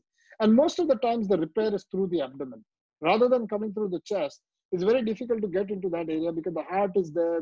It's a very awkward area to get into from the chest. So it's better to come from the abdomen, and you can do it by laparoscopy if you need to. If you're experienced enough, you can do it laparoscopically, or you do an open laparotomy and get in there. The defect is closed either primarily or with a mesh, and the outcomes and prognosis are very, very good. So Morgagni hernia is a good outcome in patients, okay? And particularly in adults, you can do it by laparoscopy. And you can get good results in Morgagni hernia, as opposed to a Bosdalic hernia, where unfortunately the mortality is almost 50%. So it's very important to remember the difference between the two. But Morgagni hernia should always be repaired. You cannot wait for it, because if complication happens, then it will be very traumatic and will reduce your outcomes. So that's about congenital childhood hernias. What about acquired diaphragmatic hernias? You can get them in trauma, 3 to 5%. Usually seen with blunt injuries to the diaphragm, and these ones carry very high mortality, particularly when they're blood. The problem is because there's multiple injuries to the patient, the diagnosis is often missed or delayed. You're looking at neurology, you're looking at abdomen, other things. You forget to see that actually the diaphragm has been injured. And the best way is when you get a chest X-ray showing herniated abdominal contents into the chest, or presence of an orogastric tube above the level of the diaphragm. These two will clearly tell you that there is. So index of suspicion is very high. And a CT scan is good enough. Sometimes people use MRIs for these things. Surgical repair is the one, and this needs to be repaired because you can get strangulation and obstruction. So acquired diaphragmatic hernias, again, the prognosis for these in trauma is completely determined by what is the other injury that the patient has. So first, this is not the first treatment that you do. The first treatment is treat the other injuries. Once the patient has recovered from the other injuries, then these hernias can be looked at and treated. Okay. Now let's look at hiatus hernia. What are the types of hiatus hernia? Now, there are 4 types of hiatus hernia. We did discuss this with Pooja the other day, but I want to repeat it for the exam going people. So there are 4 types of hiatus hernia. The first one is called as a sliding hiatus hernia, where the gastroesophageal junction goes into the thorax. Okay, that's the first type, sliding hiatus hernia, GEJ into thorax. Second type is rolling paraesophageal hernia, paraesophageal hernia, where the GEJ is in the abdomen, but the fundus and the organs may go into the chest. Okay, so that's the second type. The third type is a mixed type, where GEJ may be in the abdomen, fundus organs may be in the chest, we don't know. The GEJ can move up into the chest. So any of these can happen, and that's a mixed type. And the fourth type is when intra-abdominal contents like spleen and liver and things have gone in, and that is the really wide, big one. Not liver, I meant colon and things have gone in there. That's a different type. So when you've got intra-abdominal contents, then that's a type 4. So this is your type 1. GEJ has just gone into there, but abdominal contents are still down here, okay, called a sliding hernia. The second one is paraesophageal, where GEJ is down here, but the fundus has gone in, okay, that's a sliding hernia. Then third is a mixed type, where GEJ has gone up and fundus has gone up, so that's one.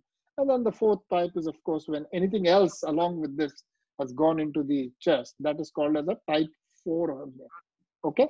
These are hiatus hernias, types of hiatus hernias. Common investigations are chest X-ray, contrast CT, and swallow. Don't forget to talk about barium swallow, okay, or gastrographin swallow when you're investigating hiatus hernia. It is important study, and contrast CT is usually an oral contrast CT rather than IV contrast CT. So there are 2 types, as Pooja told us the other day. There is just an oral contrast looking at esophagus, stomach, and duodenum. And then there is the follow-through contrast, which means you go all the way down into the bowel. Oral contrast is pretty, the first one you can do it pretty soon. The follow-up takes a few hours because you follow the contrast all the way into the bowels because you want to make sure there's nothing else wrong in these patients. So chest X-ray is classical. There will be bowels in the loop. The gastric bubble may be behind the heart. This is a very important one you have to learn. And in the exam, I have seen this X-ray being put up. And I'll show it for you, that you actually did not see the gastric fundus shadow behind the heart. And you missed it. And you will get pleural effusion. This is the X-ray. Okay, and if you look carefully in this X-ray, there is an air fluid level behind here. Can you see this air fluid level? This is a classic X-ray that's put up in the exam. You know, this it's almost like a silhouette sign, which means it's behind the heart and you're trying to find. So don't forget, if you have got a completely normal looking chest X-ray where you don't know what the hell is going on, in an exam we will never put a normal chest X-ray. There has always got to be a pathology. So if in an exam you've got a chest X-ray which looks absolutely normal, look at the heart shadow. Always look at the heart shadow and look behind the heart shadow. And the next step you should tell the examiner is, I would like to do a chest X-ray lateral. Okay, very, very, very important. Don't talk about CT scan straight away. Just say, I would like to see a lateral. Even if you cannot see anything and you're not sure what's happening behind the heart, don't say this is just a normal chest X-ray. Say, sir, I would like to see the lateral film, because the lateral film may actually show you the pathology lying behind the heart. Even if you cannot see it in front, you must say, sir, could you please show me lateral chest X-ray? And the lateral chest X-ray will show you the pathology behind the heart, okay? And then CT scan will, of course, show you exactly what is happening.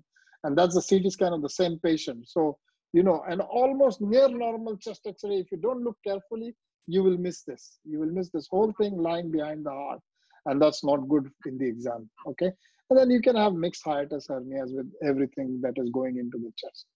Complications are a problem. There can be symptoms of dysphagia and hiatus hernia. There can be intermittent obstruction depending upon the narrowness of the hernial cavity. There could be reflux disease because your GEJ has now gone into the chest. You have lost your normal GEJ junction. There could be bloating. There could be aspiration, very common symptom. Patients keep regurgitating and then aspirating and get chronic bilateral pneumonias, particularly affecting the two lower lobes.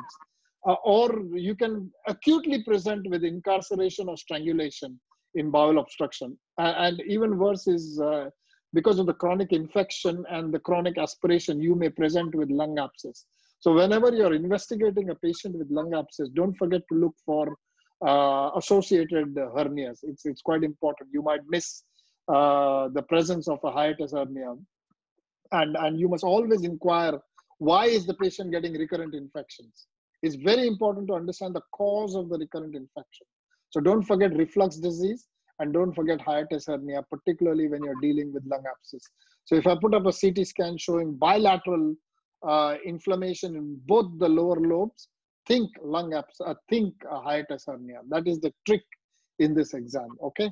What are indications for surgery? Indications for surgery are severe complex reflux, second, and causing aspiration in the patients, perforation because the bowel has got necrotic, or incarceration and strangulation. Both of these are acute things, or respiratory compromise because of space occupying lesion. So the hernia is coming in and the patient cannot lie down, patient cannot walk, effort tolerance has gone down dramatically. So all of these are indications for surgery. So you don't operate on every single patient. There is a conservative management for hiatus hernia, which means head high, antacids, etc., etc. But we have done that in the GI, in the GERD treatment. So the conservative management is exactly how you would treat for GERD. But you have to watch out for aspiration, perforation, strangulation, and respiratory compromise. If any of these are present, the threshold for surgery for a hiatus hernia is lower. You want to operate because you don't want to get incarceration and strangulation. That is the important thing. So, but you want to operate when the patient is optimized, not when he's got recurrent, he's got bilateral pneumonia, and that is not the time to operate. So you try to make sure that the patient stabilizes, make sure that the patient is optimized, make sure he's on adequate antacid therapy, proton pump inhibitors, etc., etc. Make sure he's got adequate antibiotic on board, and then you operate in chronic cases. But of course, the remaining three are urgent causes of surgery. What is the surgery? There is 2 or 3 approaches. Of course, the approach can be from the chest or can be from the abdomen. The approach can be open surgery, which is Belzi Mark 4. Or the approach, in addition to Belzi Mark 4, you can also do what is called as a concomitant cholesis gastroplasty, or you can do laparotomy and do a Nissen's fundoplication and gastropexy, or you can do a laparoscopic Nissen's fundoplication. I'm sorry about the spelling error. It's Nissen. So Nissen's fundoplication. And what are those 3 things? Here it is. So this is normal. This is how it looks like. Nissen's is where you go completely 360 degrees. You bring the whole fundus and wrap it around and put sutures here. And this is Toupes. Toupes is a 270-degree wrap. So the operation is the same as you would do for a gastroesophageal reflux disease. But the indications are slightly different when you're doing it for hiatus hernia. Sometimes, in addition to this, you can do what is called as a cholesis wedge gastroplasty, particularly when the patient has a short esophagus. If it is a short esophagus, what you're trying to do is get the gastroesophageal junction into the abdomen. And the way to get the gastroesophageal junction into the abdomen is to elongate the esophagus. So make a wedge gastroplasty. And once the wedge gastroplasty is there, you can pull this down into the abdomen and fix it to the crura of the diaphragm and close the defect. So you get this intra-abdominal pressure will cause you recreation of a gastroesophageal junction and will prevent you with the reflux symptoms for these patients. This was a straightforward wedge gastroplasty. And if you're using an EEA stapler, then you can go across here and you can do what is called as a EEA. This is also a cholecyst gastroplasty, but you've gone transabdominal. You've gone transgastric, and transgastric you go in and then you do your gastroplasty. Of course, the choice of surgery depends upon surgical expertise, whether you're comfortable from the chest or comfortable from the abdomen. But presence of short esophagus is another key factor which helps you decide what is the surgery that you want to do. And of course, if there's a previous thoracotomy or laparotomy, then you will go into the other cavity. So if the abdomen has got adhesions, then you'll go into the chest. If the chest has adhesions, then you can go into the abdomen. So this depends on individual patients, and you decide on the basis of what is available in front of you. Surgeries are not without complications for hiatus hernia. They usually carry a mortality of about 2%. So these are not straightforward surgeries. You've got to be very careful. There is a recurrence rate with these surgeries, no matter what you do. About 5% of these patients will actually require a repeat surgery because of failure of your repair. So you got to be very careful. Sometimes your repair may cause a volvulus if you have not adequately fixed the structure to the, either you have not done a gastropexy, then you can have a volvulus of the structure, and that can cause you problems. Sometimes your repair is too tight, and if it's too tight, you can get dysphagia. You can get bowel obstruction secondary to either inadequate repair or herniation of the bowel through the leak. And other important thing is you can get perforation and subsequent leak. So it's important to make sure that your leak, your repair is adequate and there is no evidence of perforation in these patients. Okay. Somebody's microphone is on, so just switch off your microphones, whoever's microphone is on. Okay, let's come to the next topic. Next topic is diaphragm rupture. Blunt trauma usually seen. I spoke about it earlier, but I'll just quickly go through it. It can be penetrating trauma as well. You can have rupture of the diaphragm because of this. Majority of the times it's on the left. So 68% of the time diaphragmatic rupture is on the left, and more common in males. This is the etiology of diaphragmatic rupture. Clinically, patient may come with acute cardiorespiratory compromise, may come with chronic GI obstruction or respiratory compromise. 50% have herniation of abdominal contents. But the important thing is you should always repair a diaphragmatic rupture. In an acute condition, you have to take care of the other mortality causing injuries. But if you are there and you see it, you must always repair it. And even if you find it later on in follow-up, it's always a good idea to repair it because you might get herniation and strangulation. So it's not a good idea to leave a diaphragmatic rupture alone because it is a progressive disease and never resolves. The investigations are, of course, chest X-ray, CT, multiplanar reconstruction, ultrasound, swallow study, and occasionally they are found incidentally at laparotomy. As I told you, they could be a previous injury and you found a tear when you went in for something else. Multi-trauma, as I said, sort out the life-threatening injury first. The diaphragm rupture is not the first one that you want to repair. And always you try to go through the abdomen because 90% are associated with other abdominal injuries. So preferably go through the abdomen because there could be other, of course, the injuries in the chest or the knife is stab injuries in the chest, then you go through the chest. Completely depends on what you've got there at that particular time.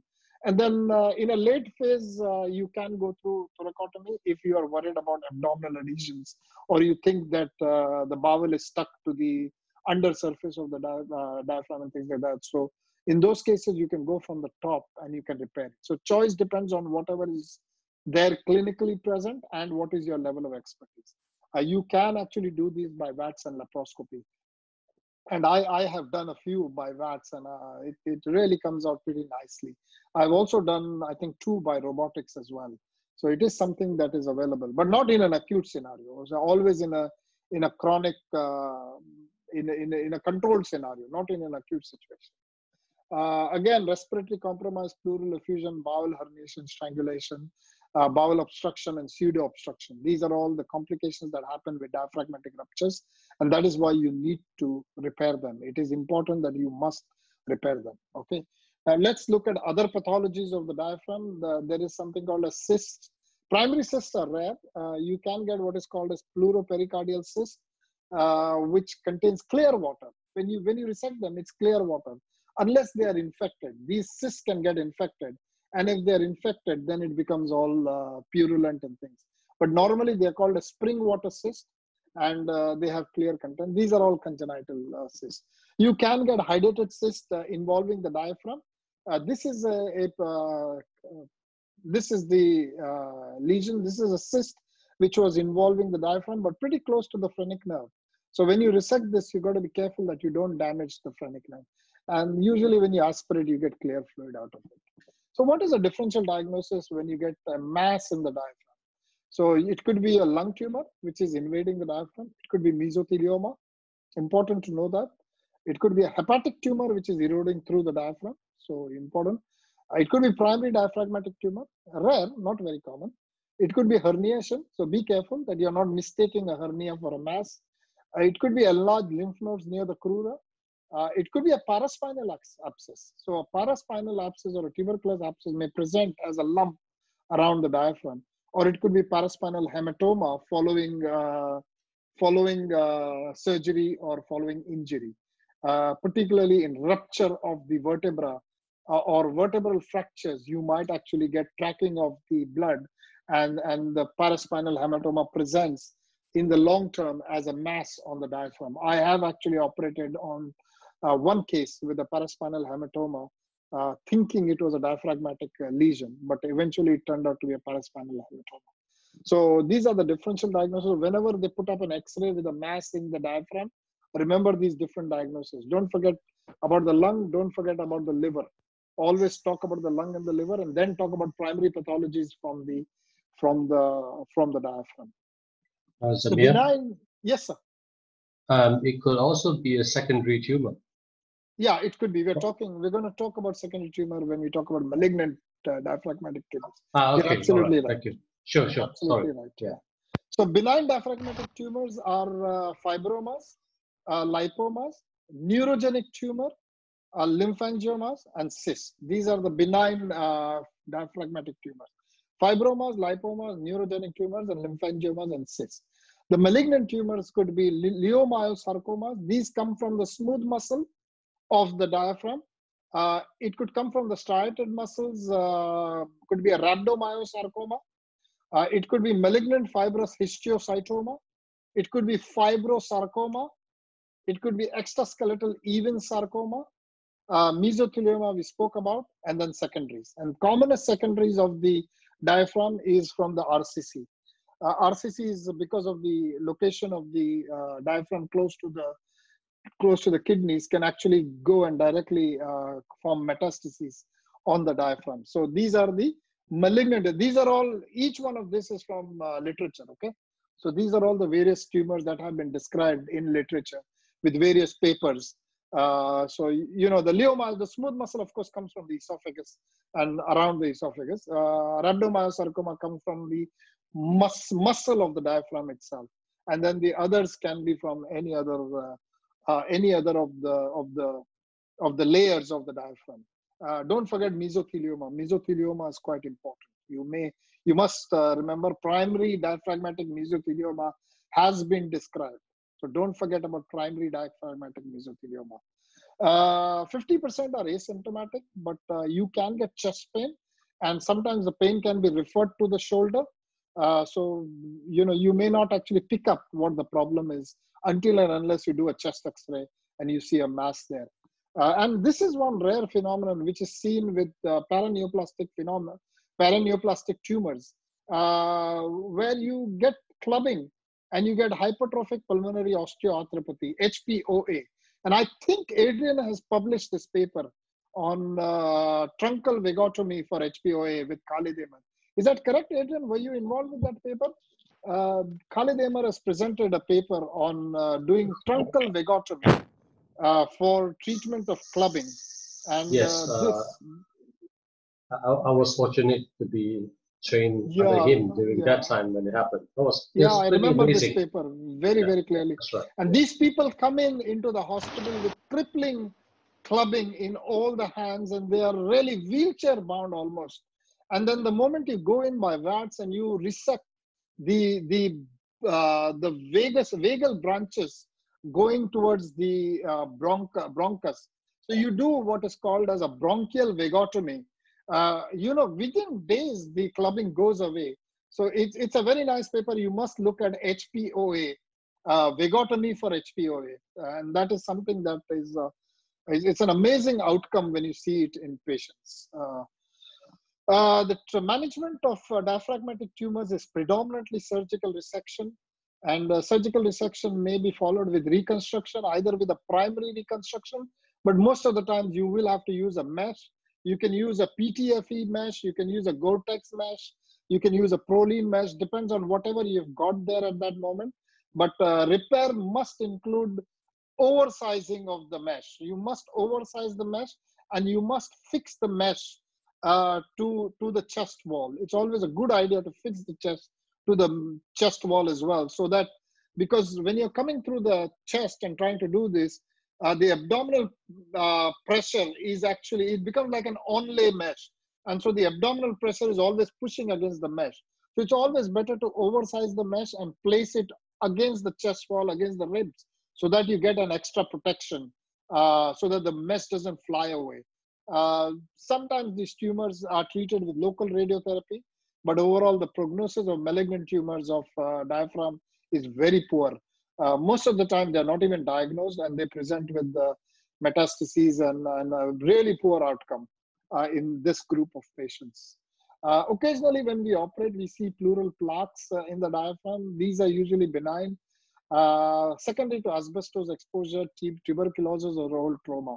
But the thing to remember is if they are medially present, they may involve the phrenic nerve and cause phrenic nerve palsy, something like this. So most of us have seen these plaques, and you don't really need to worry about them. There's really no treatment. But you must biopsy the edge of the plaque, because this plaque can predispose to a mesothelioma in the long term. But you don't really treat the plaque. You don't resect any pleural plaques that you see when you do surgery by VATS. A couple more specific things about the diaphragm I want to mention. One is catamenial pneumothorax, usually menstrual, right-sided in 95%. You may see endometrial deposits on the diaphragm in about 60% of the patients. There is presence, it's associated with diaphragmatic fenestration. So it is something that you have to remember. And really the pathophysiology, surprisingly, the way it has been explained is that menstruation causes air from the vagina to travel across the fallopian tube into the peritoneum, and fenestration across these fenestrations, the air then gets into the pleura and you get catamenial pneumothorax in these patients. The main treatment is hormonal therapy. Usually you don't need to do anything about it, but if you've incidentally found it when you're doing surgery for anything else, then you can actually close the fenestrations, but you must also do pleurodesis. That is one of the techniques that is mandated. So talc pleurodesis is one of the indications for catamenial pneumothorax. Something like this, you see multiple, see this fenestration here? So you see these multiple fenestrations, so all you have to do is a purse string around it and tie it off. You went in thinking it was pneumothorax of some other origin. That is why whenever you do pneumothorax surgery in a female patient, you must always turn around and look at the diaphragm. And if you see these openings, you primarily put a stitch around it and you put talc pleurodesis, and that will take care of the problem. There is another thing which is described in literature called a porous diaphragm syndrome. Similar to catamenial pneumothorax, the holes there. This allows passage of fluid, gases, tissues, secretions, or intestinal content from the abdominal cavity to the chest. So things like pancreatitis and things can actually present with pleural effusions and things like that. So you got to look for these things in those situations. And primary closure is only curative when these pores are identified. It's not a common condition. It's not something that you think of often. But sometimes you might get patients who are presenting with recurrent abdominal problems, but with associated chest complications. There is a concept called as agenesis of the diaphragm, extremely rare. Few cases reported in literature, usually diagnosed early after that. That means there is no diaphragm. Very high mortality, these patients will die. And very rarely, almost I think 2 or 3 cases have been reported in adult literature. But you must look for familial inheritance because it has got a multifactorial genetic etiology. So agenesis of the diaphragm usually is associated with mortality rather than anything else. This is the last topic which you must know. This is again a part of an MCQ. That's why I brought it into the room. Cantral pentology. Anybody knows about this? Anybody wants to have a go? 5 things in a cantral pentology. Anybody wants to have a go? Who has read this? It's my last 2 slides. Anybody can have a go? Yeah, Mr. Who, Vikas or Lamar? Who wants yes, to sir. It is ventral diaphragmatic hernia, a tetralogy of Fallow. So 4 defects of tetralogy and 1 ventral hernia. No, actually, it's deficiency of the anterior diaphragm. That's 1 defect. The second defect is supraumbilical abdominal wall defect. The third defect is defects of the diaphragmatic pericardium.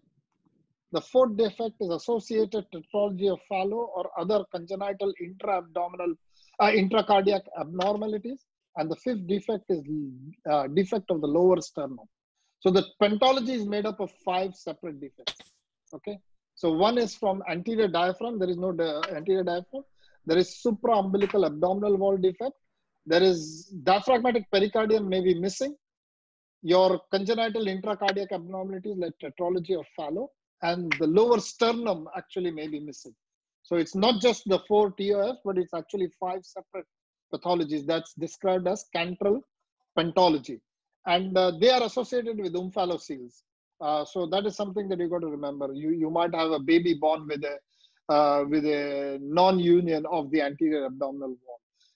It's a rare condition, often incomplete, usually because of the failure of fusion of the lateral mesoderm somewhere around the 3rd week.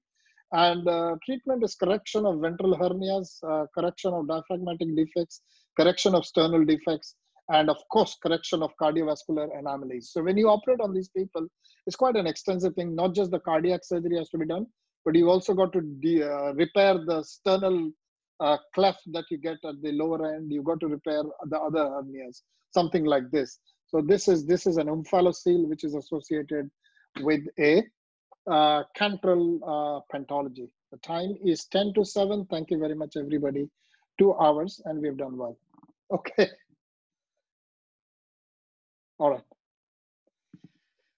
Thanks. Anybody wants any questions? I hope this topic was worth it, because it is an unusual topic. Not many people read so much about it. So the problem is an MCQ comes out of this, and then when an MCQ comes and you don't know the answer, it's so easy. It's such an easy topic, but it's not worth missing an MCQ on this.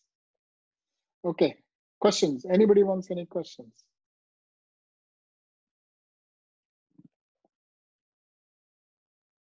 No questions. Wow. Okay, then. You have covered everything, sir. Then bye bye. Yeah, it's not rocket science. Diaphragm is not rocket science, but most people don't read about it, unfortunately. They are so hooked up onto lung cancer and mediastinum, and they forget about the diaphragm. And it's an easy question to answer, and it always comes in the exam. I promise you. The chest X-ray is my favorite chest X-ray.